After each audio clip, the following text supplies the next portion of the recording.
আসসালামু আলাইকুম ভিউয়ার্স, নাজফালা কিচেনে আপনাদের সবাইকে স্বাগত।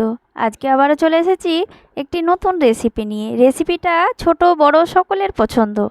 রেসিপিটার নাম দিলখুশ। তো আপনারা কি কি নামে ডাকেন তো কমেন্টে জানাবেন। আর দিলখুশটা তৈরি করতে খুব সহজ। তো রেসিপিটা দেখে নিই কীভাবে দিলখুশটা তৈরি করি। তো এখানে নিয়ে নিচ্ছি ময়দা নিয়ে নিচ্ছি 3 চামচ আর আধা চামচ মানে 3.5 চামচ ময়দা নিয়ে নিলাম।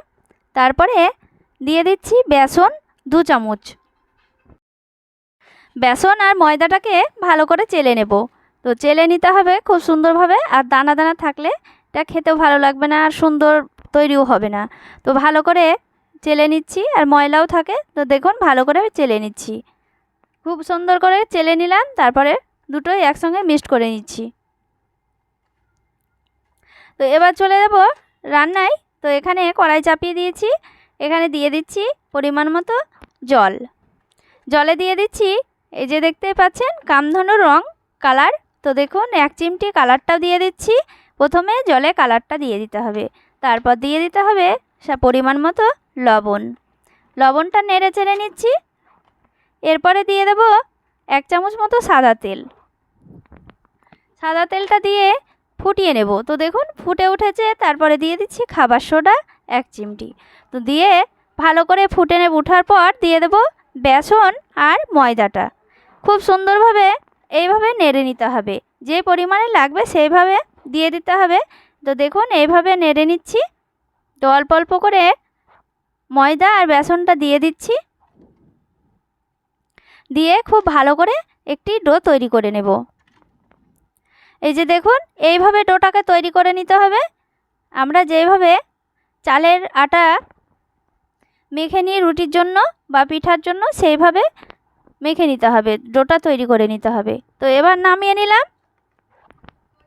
এবার ঢাকা দিয়ে দিচ্ছি 2 থেকে 3 মিনিট। তো ঢাকা দিলে খুব সুন্দর একটা ফ্লেভার আসে, আবার নরম হয়। তো দেখুন 3 মিনিট পর ঢাকনা তুলে দেখে করে নিচ্ছি, মথে নিচ্ছি। তো দেখুন একটু গরম আছে, তো হালকা হালকা করে চেপে চেপে মথে নিতে হবে। তো এইভাবে আমরা যেভাবে ছানা মথি মিষ্টির জন্য সেইভাবে ভালো করে মথে নিতে হবে। তো দেখুন একেবারে মোলায়েম ডো তৈরি হয়ে যাবে। তো ডোটা একেবারে নরম। তো দেখুন খুব সুন্দর একটি ডো তৈরি হয়ে গেল। তো এরপরে আমি কেটে নেব। তো কেটে নিচ্ছি দেখুন। তো এভাবে আমি কেটে নিলাম।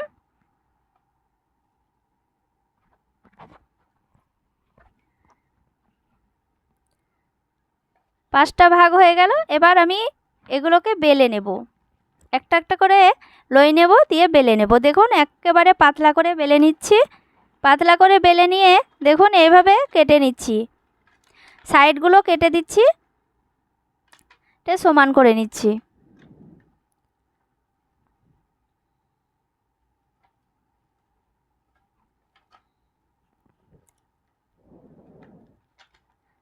এরপরে আমি মেপে মেপে পিস পিস করে নেব। তো দেখুন এইভাবে পিস করে নিচ্ছি।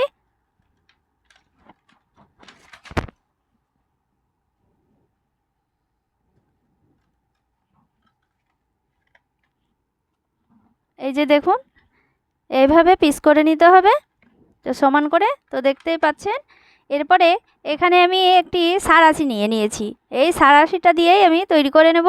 তো সাঁড়াশিতে প্রথমে তেল লাগিয়ে নিয়েছি। তো এরপরে এই যে দেখুন এটা আমি এভাবে লাগিয়ে নিচ্ছি। তো এভাবে লাগিয়ে নিয়ে মুখটা এভাবে মুড়িয়ে নিতে হবে। তো দেখুন বন্ধুরা এইভাবে মুড়ে নিচ্ছি। তো খুব সুন্দরভাবে বের হয়ে যাবে দেখুন। আর দিলখুশটা খেতেও অসাধারণ লাগবে। তো দেখুন বন্ধুরা এইভাবে বাড়িতে খুব সহজে তৈরি করে দেবেন। ছোট বড় সকলেরই পছন্দ একটা রেসিপি। আর ছোট বাচ্চারা তো পিকপিকওয়ালারা বিক্রি করতে এলে ছুটে ছুটে বের হয় বাড়ি থেকে এই দিলখুশ কেনার জন্য। তো বাড়িতে তৈরি করে দিলে তো ছোট বড় সকলেরই খুব ভালো লাগবে। তো দেখুন কতটা সুন্দরভাবে বের হয়ে গেল।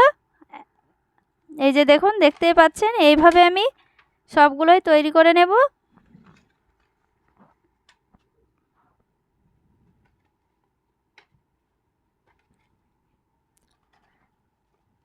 এই যে দেখুন, আর একটা দেখাচ্ছি।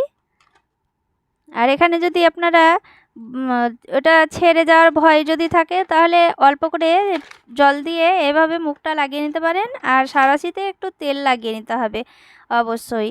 তো দেখুন এইভাবে আবার মুড়ে নিচ্ছি। তো দেখুন এইভাবে আপনারা মুড়ে নেবেন, মুখটাও ছেড়ে যাবে না, আর খুব সুন্দর তৈরি হয়ে যাবে।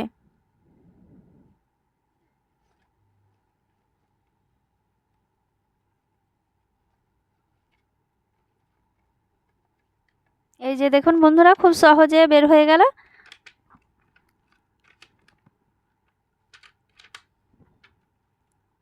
তো একইভাবে আমি সবগুলোই তৈরি করে নেব।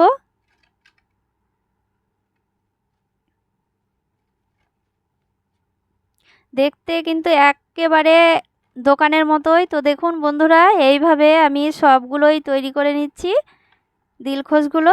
তো দেখতেই পাচ্ছেন একইভাবে সবগুলোই তৈরি করে নিয়েছি।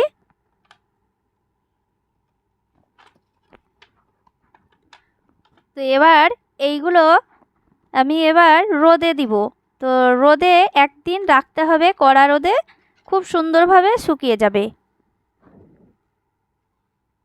তো দেখুন কতটা সুন্দর লাগছে দেখতে, একেবারে দোকানের মতোই। তো দেখতেই পাচ্ছেন, এগুলো এবার রোদে দেব।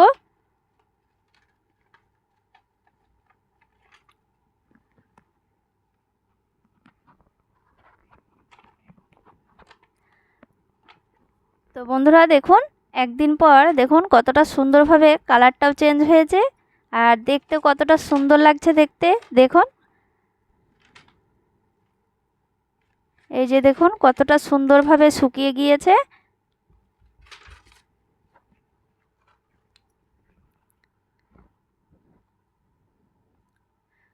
খুব সুন্দরভাবে শুকিয়ে গিয়েছে।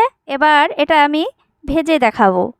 তো দেখুন, এগুলো এবার ভেজে দেখাচ্ছি। এখানে আমি তেল চাপিয়ে দিয়েছি, তেলটাও গরম করে নিয়েছি খুব ভালো করে। এবার একটা একটা করে ছেড়ে দিচ্ছি, দিয়ে কতটা সুন্দরভাবে ফুলে উঠছে। তো দেখুন বন্ধুরা, কতটা সুন্দরভাবে ভাজা হয়ে যাচ্ছে। তো একইভাবে আমি ভেজে নিচ্ছি। দেখুন, আবারও দেখাচ্ছি। এই যে দেখুন কতটা সুন্দর লাগছে দেখতে, আর বাড়িতে তৈরি করে খাওয়ালে সকলেই পছন্দ করবে, ছোট বড়। তো দেখুন, তো রেসিপিটা আপনাদের যদি ভালো লাগে, লাইক কমেন্ট শেয়ার করবেন, আর সবাই ভালো থাকেন। ধন্যবাদ।